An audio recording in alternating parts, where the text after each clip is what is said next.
Article 10। Article 10 হচ্ছে, যেহেতু অ্যামেন্ডমেন্টের প্রশ্ন আসছে, আর্টিকেল 10টা তাই অ্যামেন্ডমেন্ট। অ্যামেন্ডমেন্টটা কিভাবে অ্যামেন্ড হয়, অর্থাৎ বা অ্যামেন্ডমেন্টটা কি জিনিস? আমরা জানি যে কোনো একটা প্রথমে ইস্যুকৃত letter of creditor any part or whole part or addition of something more if done, তাহলে সেটা অ্যামেন্ডমেন্ট। প্রথমবারে সঠিক ছিল অথবা সঠিক থাকলে আরো কিছু জিনিস অ্যাড করার ছিল, ইত্যাদি ধরনের যে কোনো ফাংশন হলেই সেটা কিন্তু অ্যামেন্ডমেন্ট। এখন অ্যামেন্ডমেন্টটা আসলে কখন অ্যামেন্ডমেন্ট হিসেবে প্রযোজ্য হবে? সাব-আর্টিকেল 10 এতে বলা আছে একটা অ্যামেন্ডমেন্ট তখনই অ্যামেন্ডমেন্ট হবে যখন এটি ইস্যুইং ব্যাংক, কনফার্মিং ব্যাংক যদি থাকে আর কি মাঝখানে, এবং বেনিফিশিয়ারি সবাই অ্যাগ্রি করে, তখনই সেটা অ্যামেন্ডমেন্ট হিসেবে প্রযোজ্য হবে।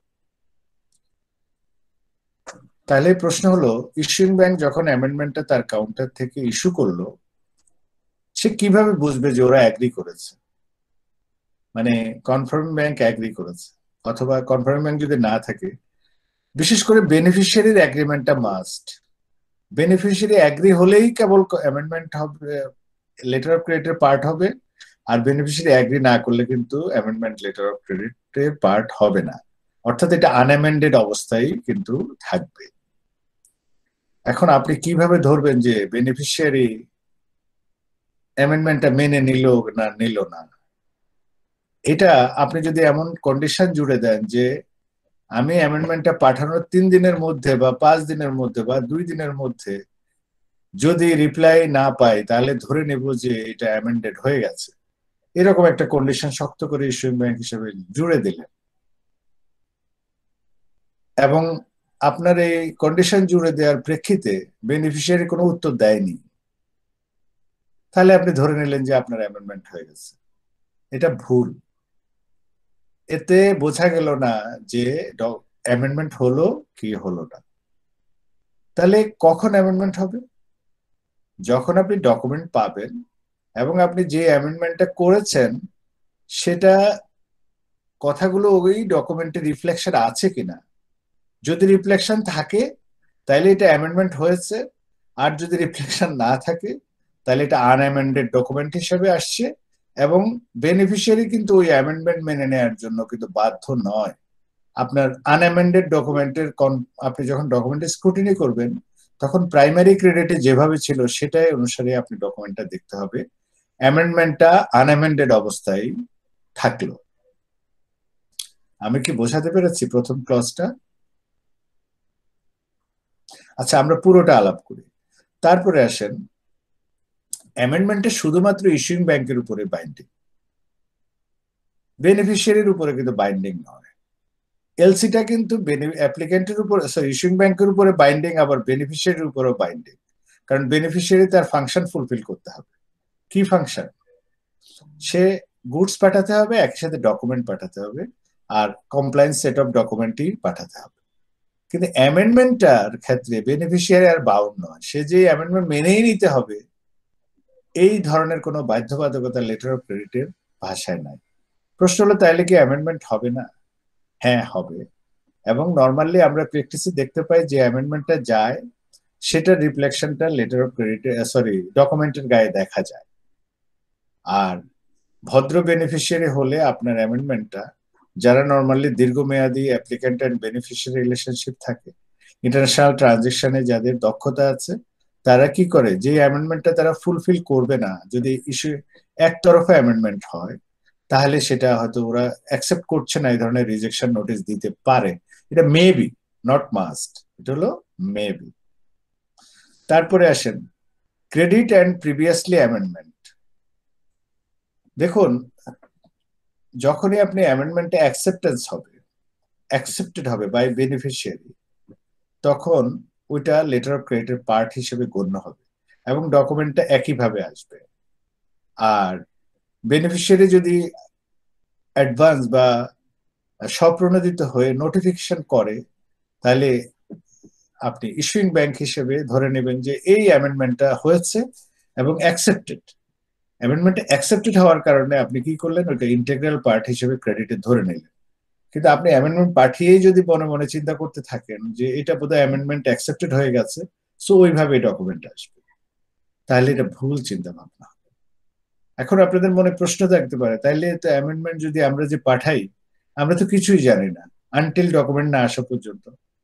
ঠিক তাই, কারণ যদি ওই জায়গাটা ওপেন করে দেওয়া হতো, বেনিফিশিয়ারি আপনি পাঠালেই অ্যামেন্ডমেন্ট অ্যাকসেপ্টেড হয়ে যাবে, তাহলে কি হতো জানেন? আপনি একতরফা ভাবে cancellation notice, cancellation is a kind of amendment, আপনি তখন ইরিভোকেবিলিটি যে nature of letter of credit সেটা নষ্ট হয়ে যেত।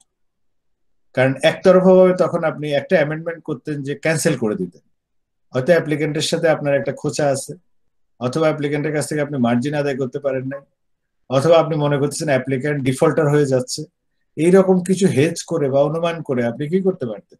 একতরফা ক্যান্সেল করে দিতে পারতেন।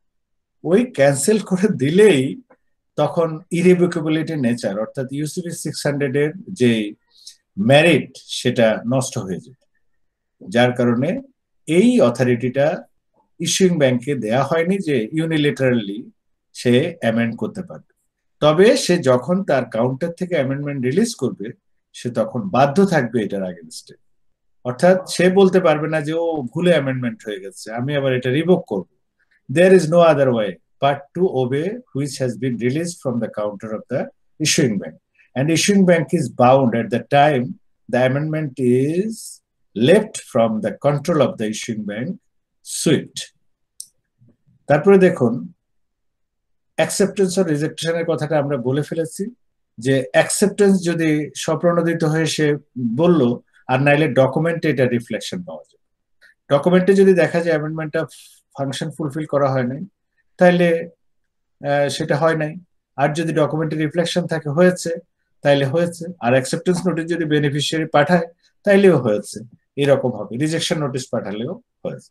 So it is the liberty of the beneficiary that whether beneficiary rejected or accepted that amendment, it is fully the liberty of the beneficiary, or the issuing bank is to wait until it gets the document to see the role which the beneficiary played on that document regarding those amendments.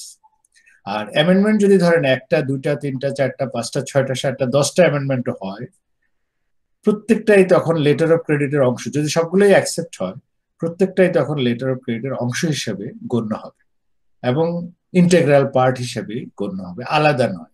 যদিও পাঠাতে আলাদা আলাদা সময় পাঠানো হয়েছে, কিন্তু যখন সবগুলোই অ্যাকসেপ্ট হলো, এগুলো লেটার অফ ক্রেডিটের পার্ট হিসেবে গণ্য। একটা অ্যামেন্ডমেন্টের পার্শিয়াল অ্যাকসেপ্টেন্স বা রিজেকশন দেওয়া যাবে না। অর্থাৎ আপনি একটা অ্যামেন্ডমেন্ট পাঠালেন ইস্যুইং ব্যাংক হিসাবে, সেখানে আইদার কনফার্মিং ব্যাংক অথবা বেনিফিশিয়ারি সে যদি বলে যে দুইটা কন্ডিশন আমি অ্যাকসেপ্ট করেছি আর বাকিটা রিজেক্ট করলাম, অথবা এই দুইটা কন্ডিশন রিজেক্ট করলাম, একটা কন্ডিশন অ্যাকসেপ্ট করলাম, এরকম কোনো হাইপোথেকেশন বা লজিক স্থাপন করা যায় না, এবং এই ধরনের ক্ষেত্রে ইস্যুইং ব্যাংক ওইটা রিজেক্ট করবে। অর্থাৎ এই জিনিসটা কোনোভাবেই অ্যাকসেপ্টেবল হবে না, তখন পুরো অ্যামেন্ডমেন্টটাই রিজেকশন হিসেবে ট্রিটমেন্ট। পার্শিয়াল অ্যাকসেপ্টেন্সের কোনো সুযোগ নেই এবং কোনো নাই। আর কন্ডিশনাল অ্যামেন্ডমেন্টও করা যাবে না। কন্ডিশনাল, এটা আমি অবশ্য বলে ফেলেছি, আবারও বলছি, কন্ডিশনাল অ্যামেন্ডমেন্ট বলতে ওই অ্যামেন্ডমেন্টকে বোঝায় যেখানে বলা আছে 3 দিনের মধ্যে যদি রিজেক্ট না করা হয় তাহলে ধরে নিলাম যে অ্যামেন্ডমেন্টটা অ্যাকসেপ্টেড হয়েছে। এই ধরনের কোনো প্রভিশন বলা যাবে না, বললেও এটাকে উল্লেখ করা হয় নাই মর্মে ধরা হবে। অর্থাৎ বেনিফিশিয়ারি ওই কন্ডিশন মানতে বাধ্য নয়। কেন বাধ্য নয় আমরা আগেই বলেছি, সেটা হলো ইরিভোকেবিলিটিটা নষ্ট হয়ে যাচ্ছে। এইটা হচ্ছে টোটাল অ্যামেন্ডমেন্টের বিষয়। এবং আপনারা যারা ইস্যুইং ব্যাংক কাউন্টারে আছেন অথবা বেনিফিশিয়ারি ব্যাংকার হিসেবে থাকবেন, আপনারাও কিন্তু এই জিনিসটাই ফলো করতে হবে। এখন আপনাদের আর কি কোনো প্রশ্ন এই রিলেটেড, অ্যামেন্ডমেন্ট রিলেটেড আছে কিনা আমাকে একটু যদি বলতে পারেন আজানের ফাঁকে ফাঁকে। স্যার, পার্শিয়াল অ্যাকসেপ্টেন্স এন্ড রিজেকশনটা একটু যদি আবার বলতেন, পার্শিয়ালিটি কি অ্যাকসেপ্টেবল অর অ্যাকসেপ্টেড না? না না, পার্শিয়াল অ্যাকসেপ্টেন্স হলে ওটা রিজেকশন হিসেবে ট্রিটমেন্ট হবে। অর্থাৎ ধরেন একটা অ্যামেন্ডমেন্ট আপনি পাঠিয়েছেন, 3টা ক্লজ ছিল। একটাতে ছিল শিপমেন্ট এক্সপায়ারি বাড়িয়েছেন, আরেকটাতে ছিল কিছু ভ্যালু কমিয়েছেন, আরেকটাতে ছিল হলো একটা গুডস এর কোয়ান্টিটি বা কোয়ালিটিতে সামথিং লেগেছেন। এখন যদি আমি অ্যাজ এ বেনিফিশিয়ারি ব্যাংক হিসেবে বেনিফিশিয়ারি গাইডেড হয়ে নোটিশ দিই যে আপনার এত নম্বর এই অ্যামেন্ডমেন্টের এই ডেটের অ্যামেন্ডমেন্টের first and second clause accepted and third clause rejected, তার মানে হলো ফুল অ্যামেন্ডমেন্টটাই রিজেক্টেড। পার্শিয়ালি কিছু একটা নির্দিষ্ট ইনস্ট্যান্সে পুরোটাই হয় অ্যাকসেপ্ট হবে নাহলে রিজেক্ট হবে। যদি পার্শিয়ালি এরকম নোটিফিকেশন আছে তাহলে পুরোটাই রিজেক্ট হবে।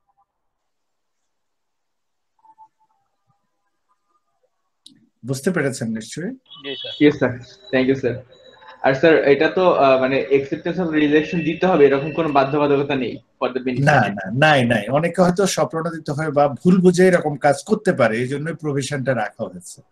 যে হয়তো আছে না, সবাই তো আর এত এক্সপার্ট না হতে পারে, সব ব্যাংকের কাউন্টারও এক্সপার্ট না হতে পারে, অথবা সব বেনিফিশিয়ারিও না হতে পারে। সেক্ষেত্রে এরকম ঘটনা ঘটলে সেটার কি ডিসপোজাল হবে, এই জন্য ইউসিপিতে এটা ক্লিয়ার করে দেওয়া হয়েছে। Okay sir, thank you sir. আপনাদের আচ্ছা স্যার, জি ভাই বলেন। জি স্যার, ধরেন স্যার এলসিতে মিস্টেকেনলি স্যার কোনো ফিল্ড কমপ্লাই করি নাই বা মেনশন করি নাই,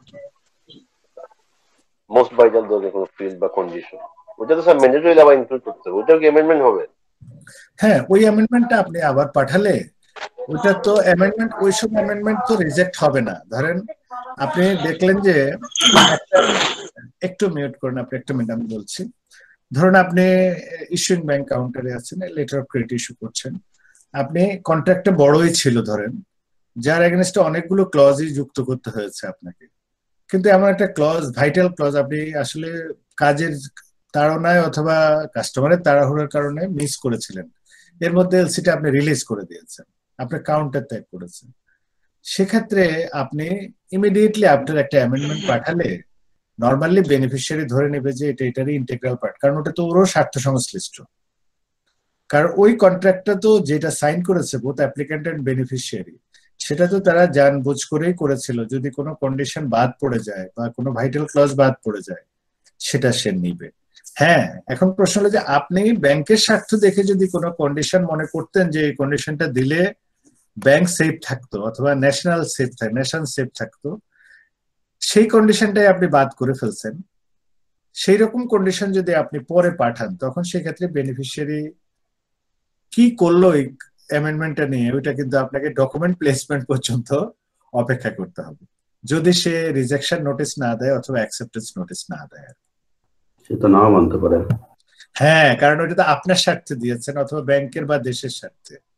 যেমন আমি একটা এক্সাম্পল বলি, ধরেন আমরা ফাইটোস্যানিটারি সার্টিফিকেট নিয়ে কিসের, হার্বাল গুডস যখন আমরা আনি, মনে করেন আপনি একটা ইম্পোর্ট করছেন যেখানে খেজুর আনবেন, ধরেন কথা কথা, এখন আপনি একটা ফাইটোস্যানিটারি সার্টিফিকেট থান, সেখানে ওখানে কিছু কিটসের, সরি, পোকামাকড়ের কথা বলা থাকে, যেগুলো আপনি চান যে এই সার্টিফিকেটে ওই পোকামাকড় গুলোর কথা উল্লেখ থাকবে।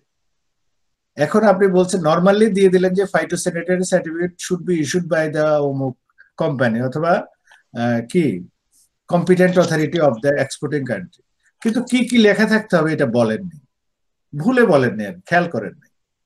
পরে আপনি অ্যাপ্লিক্যান্টের কাছ থেকে জানতে পারলেন অথবা নিজেই মনে করলেন যে এটা তো আমার রেগুলেটর বলা আছে যে এই জিনিসগুলো পোকামাকড় ক্ষতিকারক যদি থাকে তাহলে তো খেজুর খেতে পারবেন না।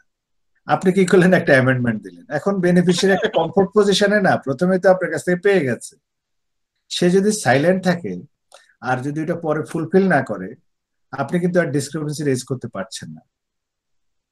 এই জন্যই তো আমরা আগের স্লাইড গুলোতে বলেছি যে letter of credit itself is a risk. যখন ইস্যু করা হবে তখন কিন্তু ইস্যুইং ব্যাংকের কাউন্টারে ফুল চেক করে এবং ফুললি ডিটারমাইন্ড হয়ে ওই রিস্ক গুলোকে মিটিগেট করেই কিন্তু লেটার অফ ক্রেডিট ইস্যু করতে হবে। স্যার একটা কোয়েশ্চেন ছিল স্যার। বলেন। স্যার যদি আপনার অ্যামেন্ডমেন্ট বেনিফিশিয়ারি মানতেছে বাট যদি কনফার্মিং ব্যাংক ওটার উপর আর কনফার্মেশন অ্যাড না করতে চায়,